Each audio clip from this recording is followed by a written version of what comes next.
Haleluya, puji Tuhan, salam sejahtera bagi kita semua Bapak Ibu, keluarga besar GBDI El Shaddai Magelang. Kita kembali berjumpa dalam Renungan 79 hari ini. Mari Bapak Ibu, kita akan sama-sama membuka Alkitab kita di dalam Hakim-Hakim pasal 16 ayat yang keempat. Sekali lagi Hakim-Hakim pasal 16 ayat yang keempat.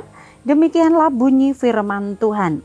Sesudah itu Simson jatuh cinta kepada seorang perempuan dari lembah Sorek yang namanya Delila. Puji Tuhan. Bapak Ibu, kalau kita belajar membaca atau teringat tentang kisah dulu kita di sekolah minggu ya Bapak Ibu, tentu saja tidak asing kisah tentang Simson ini.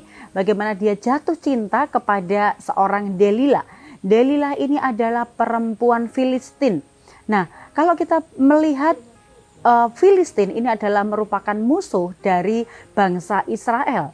Dan yang seharusnya itu dijauhi, yang seharusnya itu tidak boleh didekati. Tetapi kalau kita melihat di sini kisahnya adalah Simson jatuh cinta kepada perempuan Filistin yaitu Delila. Saya memberikan tema firman Tuhan hari ini yaitu cinta terlarang.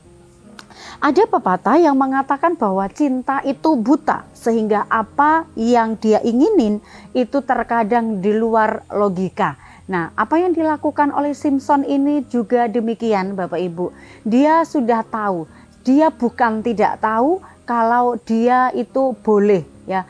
Tetapi firman Tuhan dikatakan dia dilarang, dia tidak diperbolehkan untuk bersekutu dengan orang-orang Filistin karena mereka adalah merupakan musuh dari bangsa Israel. Dan Simson ini Bapak Ibu, dia disebut sebagai seorang nasir Allah.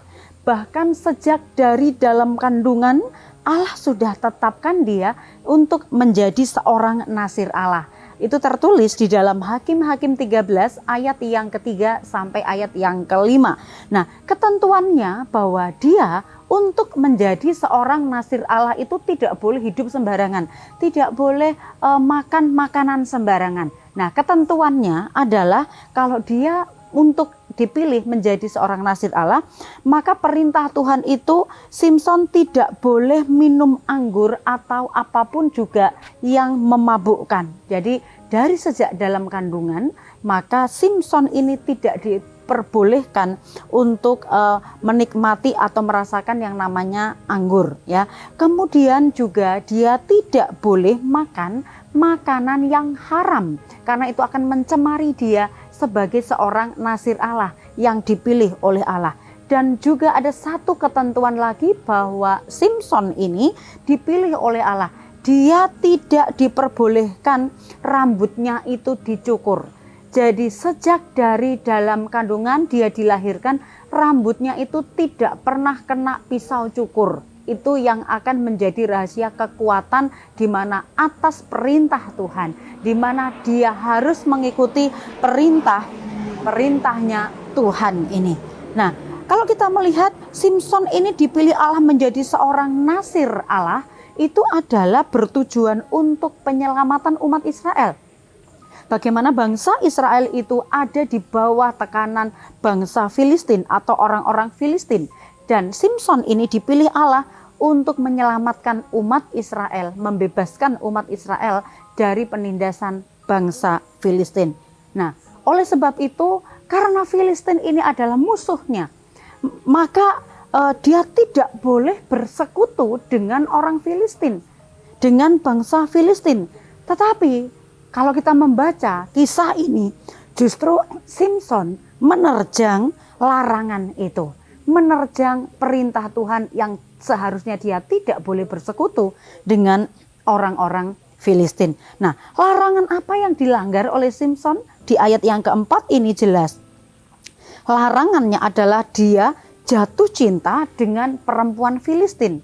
Ini berarti yang tadinya larangan Tuhan tidak boleh bersekutu dengan Filistin, karena dia jatuh cinta dengan perempuan Filistin, otomatis mau tidak mau dia menjadi bersekutu meskipun tidak dengan semua musuh-musuhnya, tetapi dengan dia jatuh cinta kepada perempuan Filistin, ini sama artinya seperti mencari cobaan ya, seperti mencobai diri sendiri. Ya, nah orang Filistin ini yang seharusnya dijauhi, tetapi justru dia jatuh cinta kepada perempuan Filistin. Ini tentu saja berlawanan dengan kehendak Tuhan, berlawanan dengan perintah Tuhan. Kenapa? Karena Simson tidak dapat menguasai keinginannya.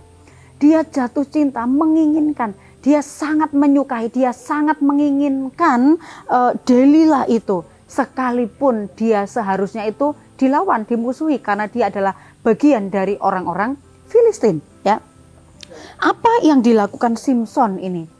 Ini yang merupakan kelemahannya, yaitu dia membiarkan dirinya jatuh cinta, menginginkan sesuatu yang tidak diperbolehkan, menginginkan sesuatu yang dilarang oleh Tuhan.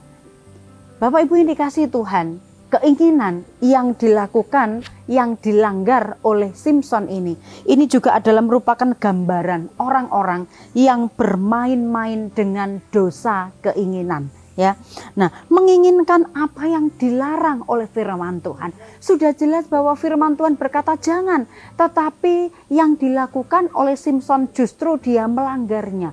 Dia membiarkan dirinya dikuasai oleh keinginan itu. Dia jatuh cinta kepada perempuan yang seharusnya tidak diperbolehkan, yang seharusnya dilarang oleh Tuhan. Dia melanggar perintah Tuhan dan juga melakukan yang tidak diperbolehkan oleh Tuhan. Dosa keinginan seringkali membuat seseorang itu menjadi terikat, terseret di dalamnya, dan dia tidak bisa lepas dari dalamnya. Dalam Yakobus 1 ayat yang ke-14 firman Tuhan berkata demikian, tetapi tiap-tiap orang dicobai oleh keinginannya sendiri, karena ia diseret dan dipikat olehnya. Perhatikan kalimat ini Bapak Ibu, diseret dan dipikat olehnya. Hati-hati dengan dosa keinginan Bapak Ibu. Keinginan yang tidak dikendalikan, keinginan yang tidak bisa kita kuasai. Bukan keinginan yang seharusnya menguasai kita, tetapi seharusnya kita yang harusnya menguasai keinginan. Sehingga kalau kita dapat mengendalikan keinginan kita, maka kita bisa membedakan apakah keinginan itu yang akan menyeret kita kepada dosa, ataukah keinginan itu yang akan membawa kita kepada kehidupan yang menyenangkan hatinya Tuhan. Melakukan hal yang berlawanan dengan kehendak Tuhan tentu saja akan ada akibat yang diterima. Apapun bentuk keinginan pasti akan ada buahnya Bapak Ibu. Kalau keinginan itu adalah keinginan untuk melakukan hal-hal yang baik, maka akan berhasil menghasilkan buah yang baik. Tetapi jikalau keinginan itu adalah keinginan untuk melakukan hal-hal yang tidak baik, maka akibatnya juga akan berbuah kepada sesuatu hal yang tidak baik. Meskipun kalau kita berbicara tentang akibat dari apa yang kita lakukan, itu tidak terjadi langsung saat itu. Tetapi seperti benih yang ditanam, itu memberikan akibat dampaknya beberapa waktu kemudian, beberapa lama kemudian, baru akibat itu bisa akan terlihat. Dalam Roma 6 ayat yang ke-23, di sana dikatakan sebab upah dosa adalah maut. Maut adalah merupakan akibat dari dosa yang dilakukan oleh seseorang. Oleh sebab itu kita perlu memperhatikan hidup ini Bapak Ibu. Apapun yang kita lakukan, apapun yang kita buat, itu ada sebab akibat. Sebab kita mendapatkan akibat karena kita melakukan sesuatu. Kalau kita menginginkan hal yang baik, maka kita harus melakukan yang baik, sehingga akibatnya juga adalah hal yang baik pula. Tidak ada dosa yang tidak membawa akibat Bapak Ibu. Ya. Apa yang dilakukan oleh Simson melawan kehendak Tuhan, melawan perintah Tuhan ini juga mendatangkan akibat atas dirinya. Akibat dia bermain-main dengan keinginannya yang mendatangkan celaka karena melanggar perintah Tuhan. Apa proses pelanggaran atau larangan cinta itu? Apa proses dari cinta terlarang yang dilakukan atau yang dialami oleh Simson Bapak Ibu? Kalau kita melihat di ayat yang keempat, dimulai dengan dia menginginkan. Dosa keinginan. Menginginkan sesuatu tentu saja tidak dilarang Bapak Ibu. Tetapi yang perlu kita ingat, apa yang kita inginkan? kira-kira dampaknya dari apa yang kita inginkan, ya. Menginginkan sesuatu yang tidak diperbolehkan Tuhan, tentu saja ini mendatangkan akibat yang bisa menjatuhkan kita. Jika kita tidak mengendalikan keinginan itu, maka akan terjadi sebaliknya, keinginan yang mengendalikan kita. Dosa ingin itu pasti tidak akan berhenti begitu saja sebatas ingin. Tentu saja kalau sudah menginginkan akan sesuatu, maka jika kita tidak mengendalikannya, maka ingin itu akan berbuah kepada sesuatu hal tindakan. Pasti akan terus berbuah sampai kepada tindakan, yaitu melakukan dari apa yang kita inginkan. Proses yang kedua ayat yang kelima sampai ayat yang ke-16, di sana mengikatkan diri. Simson membiarkan dirinya terlena dengan orang yang dia inginkan, dengan Delila. Padahal kalau di dalam bacaan itu Bapak Ibu, sudah beberapa kali Delila itu menanyakan, apa sih kelemahanmu Simson? Ya, sudah merengek-rengek, tetapi dia belum sadar juga. Dia merasa bahwa itu hanyalah sesuatu hal yang sepele. Dia membohongi Delila, kekuatannya ada di tali yang baru. Dia membohongi dengan rambut, di 7 jali rambutnya yang baru. Tetapi ternyata itu semuanya tidak membuat kekuatannya itu hilang. Karena yang diinginkan oleh Delila adalah mengetahui kekuatannya itu terletak di mana dan apa kelemahan dari kekuatannya itu. Tetapi Simson karena dikuasai oleh keinginannya, maka dia terlena, dia mengikatkan diri dengan perempuan Filistin itu. Yang berikutnya di ayat yang ke-17, kalau dia sudah menginginkan, kemudian dia membiarkan, dia mengikatkan dirinya, dia menjadi tunduk. Karena kalau kita melihat dosa itu akan terus mengintimidasi kita kalau kita tidak dapat menguasainya. Perempuan itu setiap hari merengek-rengek, jadi terus menerus sampai ingin membuat Simson itu jatuh ke pelukannya, jatuh kepada genggaman tangannya. Oleh karena itu akhirnya Simson jatuh dan tunduk kepada Delila. Keinginan yang dibiarkan akan membuat kita sampai kepada kejatuhan. Akibat dari cinta terlarang, karena Simson melakukan apa yang dilarang oleh Tuhan, ayat yang ke-20 dikatakan Tuhan meninggalkan dia. Selama dia mengikuti perintah Tuhan, dia terus ada kekuatan. Roh Allah terus bekerja di dalam dirinya.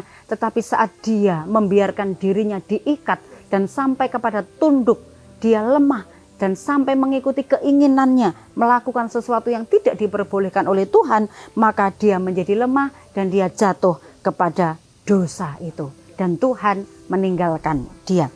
Yang kedua, di ayat yang ke-21, akibatnya dia menjadi buta. Dosa bisa membutakan mata rohani kita, sehingga kita menjadi lemah, sehingga kita jauh dari Tuhan, sehingga kita tidak lagi dapat melihat kebenaran-kebenaran, karena kita mengikatkan diri kepada dosa itu.